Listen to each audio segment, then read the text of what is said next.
Lo que debemos tener en cuenta siempre es que los componentes de la vía clásica se designan con una C y un número. Por ejemplo, puede ser C1 o puede ser C3, o según el orden en el cual se identificaron. Y los componentes de la vía alternativa, en cambio, se designan con letras. Por ejemplo, factor B o factor D, o nombres, por ejemplo, la properdina. La vía clásica es la primera de la que vamos a hablar. Puede ser anticuerpo dependiente. ¿Qué ocurre pues cuando C1 interactúa con Ag, IgM o agregados de los complejos antígeno IgG?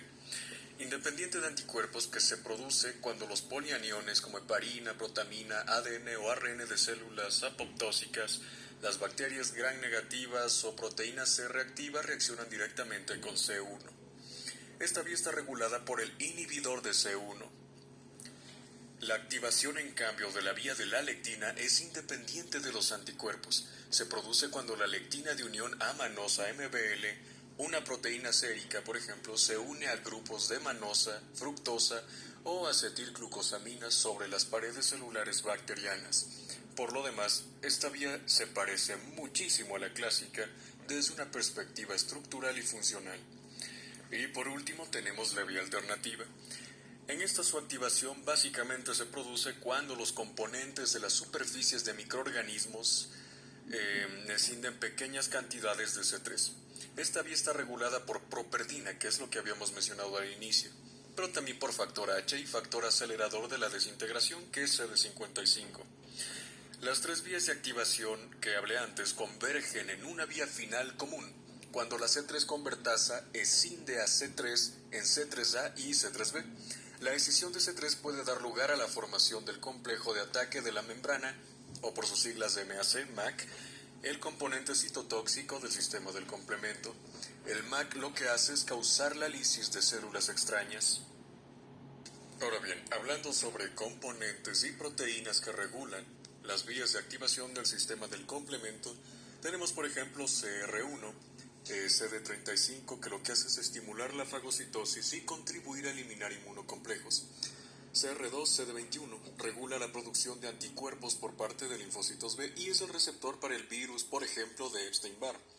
Hay receptores como CR3, que son CD11B, CD18, CR4, que son CD11C o CD18, y C1Q, que intervienen en fagocitosis igualmente. C3A, C5A y C4A tienen actividad de anafilotoxina. Lo que hacen es provocar la degranulación del mastocito, lo que aumenta la permeabilidad vascular y la contracción del músculo liso. La C3B, por el contrario, actúa como opsonina. Lo que hace es cubrir los microorganismos y pues así potencia la muy aclamada fagocitosis. La C3D, en cambio, aumenta la producción de anticuerpos por linfocitos B. Y la C5A es un quimio atrayente de neutrófilos.